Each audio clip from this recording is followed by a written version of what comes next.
In this today's tutorial, we are going to do land surface temperature analysis, and at the end of the tutorial you are going to see something like this. The land surface temperatures showing some values from low range to higher range.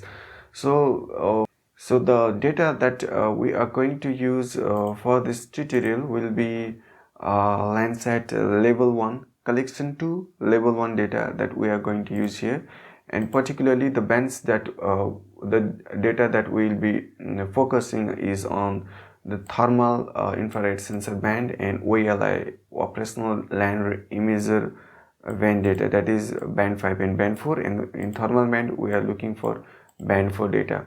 We are not going to use for band 11, though they are the thermal band, because since numeric for land surface temperature, a lot of studies have shown that they have used band 10 data instead of band 11 due to its calibration error kind was detected there. So for this tutorial also we are going to go with band 10.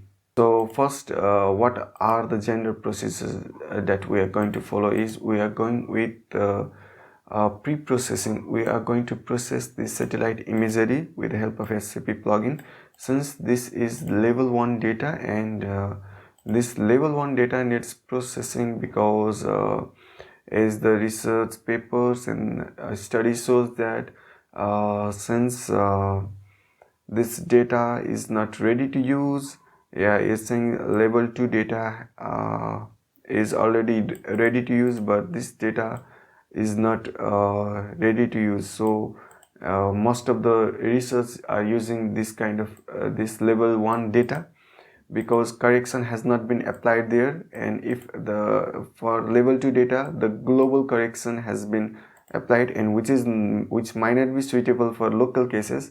So researchers prefer to use this collection Landsat collection 2 level 1 data product. So make sure you have that data here.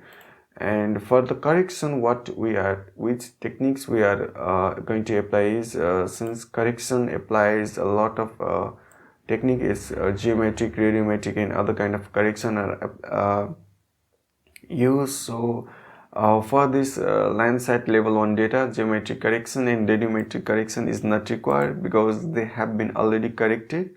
And for atmospheric correction, what we are going to do is we are going to use this dark object subtraction technique, and which can be used in QGIS using SCP plugin. So we are going to use this technique, and we are going to make the correction for this band 4, 5 and 10 of Landsat bands. Like the research shows that for data processing, since this dark object subtraction method for atmospheric correction is quite good for Landsat level 1 product, so we are going to do this kind of apply this technique using semi-automatic classification plugin. These all will be applied for these bands of this thermal and OLI sensors. So without any further delay, let's see what can be done. For this, what we are going to do is we are going to use a plugin called SCP plugin, and with the help of that plugin we are going to complete this tutorial and finally make land surface temperature. So these are the contents that we are going to follow simultaneously. So first, without any delay, let's get started with the SCP plugin. In case you don't have this SCP plugin, what you can do is you just go to plugins, you go to manage and install plugins, and you just search here SCP. Once you start typing here SCP, you are going to get this. Once you click here, and you will get the option to install plugin. In case I had already, so it's showing me the uninstall plugin option. So be careful about this thing, and once you are done with then after installation, in this tab you are going to see this SCP plugin. Once you have installed this SCP plugin, what you need to go is you need to go to pre-processing, and you just go to this Landsat, just select this Landsat, just left click it, Once you select that Landsat, this kind of interface is going to come. It's showing directory containing Landsat bands. That now we need to show that folder where you have kept all those images. Just click here and just you go to, this is my folder data where I have kept all the Landsat images. Just select that folder and just click on this select folder. So now we can see the list of images that were there, and now select MTL file. Now you just go to this options and just you go to that folder where you have kept that data, and automatically you can see here MTL. Just click this file and just click on OK. Now after everything has been done, you just we don't need this, so I will be unticking this. I will be just applying DOAS1 atmospheric correction, and what I will do is everything is fine here, and one more thing here is I'm going to apply the correction for band 4, 5 and 10 because I don't need other bands, so I will be just deleting them.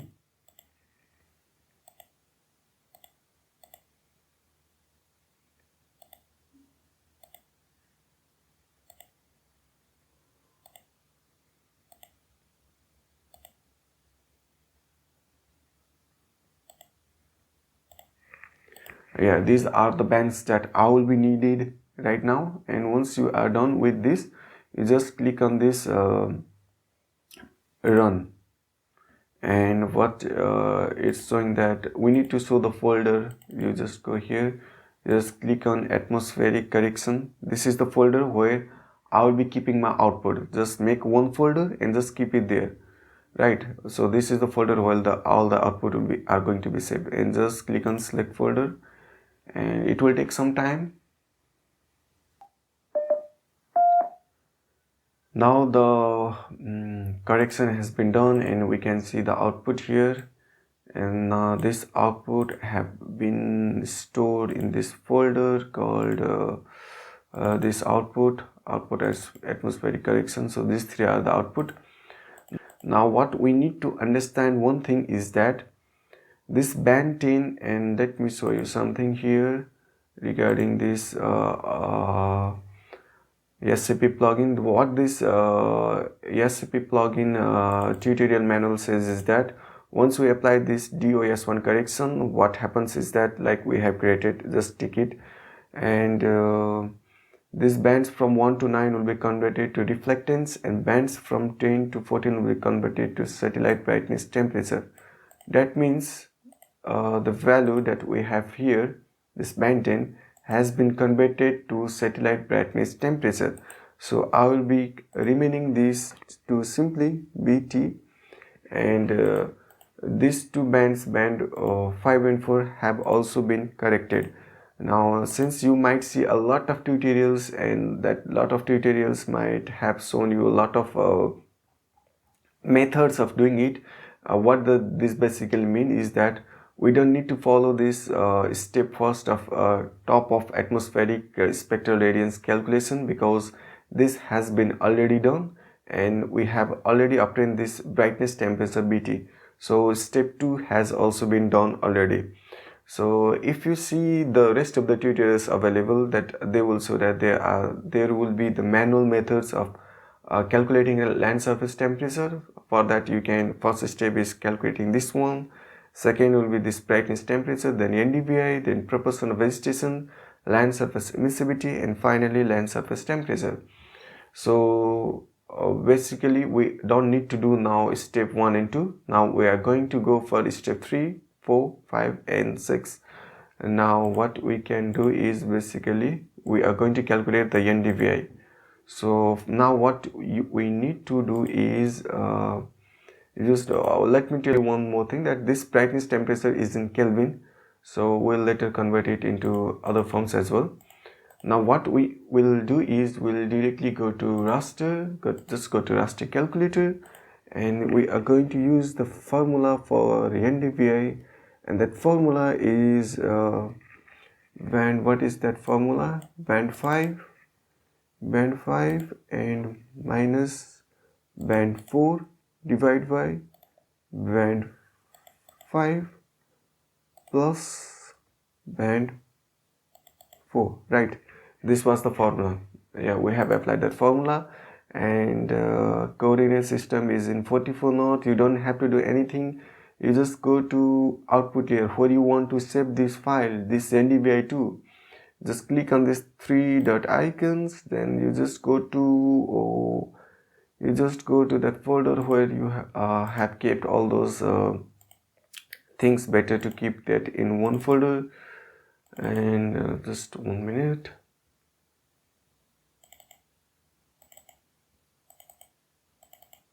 Okay, now just I'm going to keep, write here, just I will be writing here NDVI. Yeah, once that is done, just click on save and just click on OK.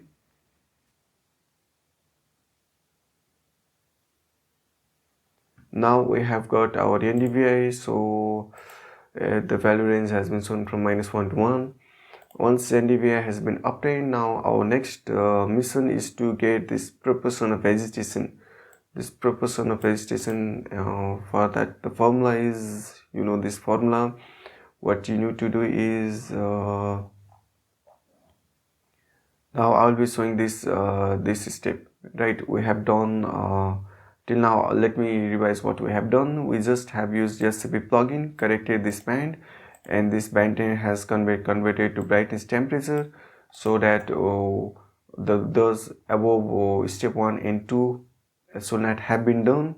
Now we are in rest of the step. We have calculated NDVI. Now we are going to do this proportion of vegetation. So this is the formula that we are going to use, and for that what you need to do is you just go to raster, go to raster calculator, and the formula is NDVI minus minimum value. Minimum value means this one, and that minus and this minus become +1, and what was that? Divide by again NDVI maximum value, that means 1, minus NDVI minimum value, that is -1. Again that minus and minus become +1, and what we need to do, their whole square was what we needed. So what we are going to do is here, just we are going to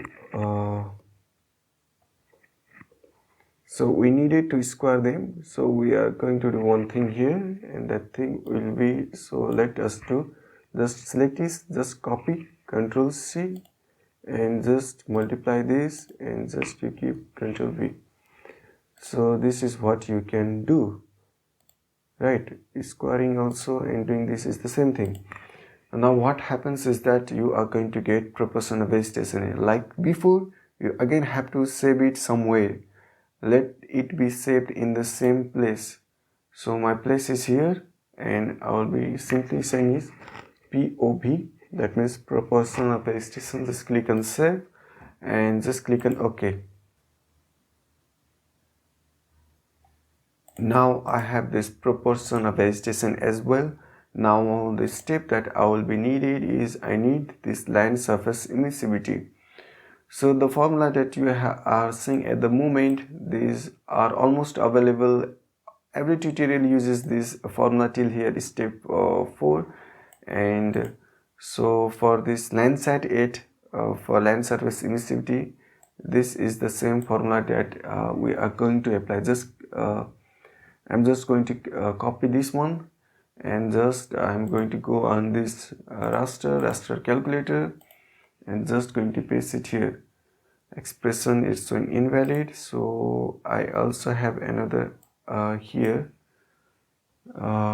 Just copy it, Control C, just go here, just Control V, and this PV means what? Actually this is proportion of vegetation, and this POV I'm going to save here. Let me show you one more thing here. Every research have gone through that method of calculating that. We have calculated NDVI. Now we are going to calculate proportion of vegetation. Yeah, these guys also have done this, follow this method, and not only these guys have followed this method, literally every tutorial that you are going to see, they all have followed this method. So we are right till here, and then what we need to do is Now we need to save it somewhere. Save this land surface emissivity, and you just go to output and just write here LSE. Just click on save and just click on OK. And now let's say once we have calculated POV, what we need is now the final step is calculating this land surface emissivity. So let me tell you one thing, there are a lot of tutorials available, and there is a bit of confusion in this equation, because some tutorials have used here 14388, like in case of here as well. Let me show you one thing. Yeah, this guy, what is called this wing. According to this wing, there should have been, if you multiply this later and you later if you do this manual calculation, this becomes 14388, right? And there are other guys which have used like these guys, and what they suggest is that they need to go for 14380, this guy method, and this TUI Masi also suggests the same thing. It has also gone for 14380, and value of lambda is 10.895. So, and here is another guy, and this guy is also suggesting the same thing. Here this value of P becomes 14380, and later on it becomes 10.895. So these people are suggesting us actually to use this formula, right? But they, if you see other tutorials, they are going to, some is going to suggest you to use for 8 here, right? Whereas some will be also suggesting you to use other kind of values, something like this one, right? Sorry, this is not by week, this is not by week. Other tutorials, if you see properly in the YouTube or in the Google, they are going to use this one. But I have done enough research on this topic, and I have not found like research have used this formula. So I'm not going to go with this. I'm just going to go with this formula because it has been backed up by research. Here are enough research paper, they have used that paper, this formula, and I can also provide you this reference that you can go and see there, and you can you can trust this equation, right? And then now what we can do is I'm just going to copy this again, just copy this, and I'm finally going to calculate land surface temperature. Just go to raster calculator again, you just go here, just Control V, and just now you need to do some kind of editing here, and you just need to what you need to do is now brightness temperature just BT, and this one is also what you need to do just BT, and okay, 14380, this means land surface emissivity, just keep it here. And what we can do actually is here, this will come in the form of Kelvin, so we need to convert this actually into, let's convert this, okay, let's not convert here, it may confuse you. So expression is invalid, it's saying. I think I forgot one bracket here, sorry. So now expression is valid. Now this is going to give me land surface temperature, but it is in Kelvin. So I'm going to output here. Let me write here LST dash Kelvin, and just click on save, and just right click on OK.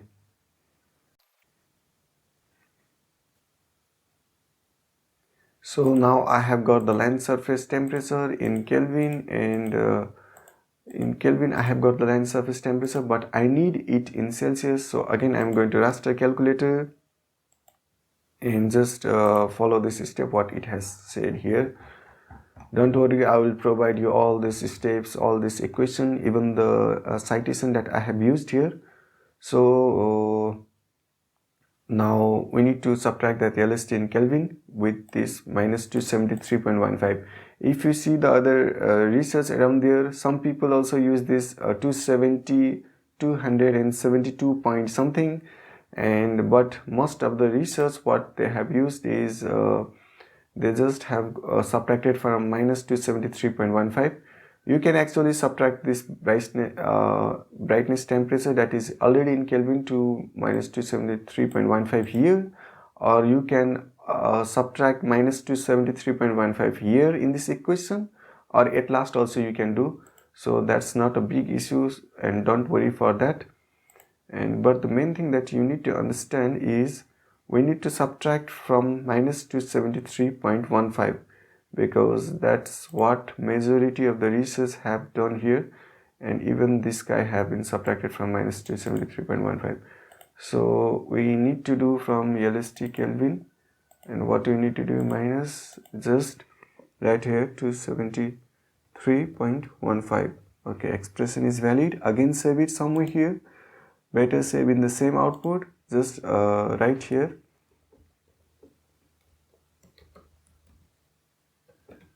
LST Celsius, just click on save, just click on OK.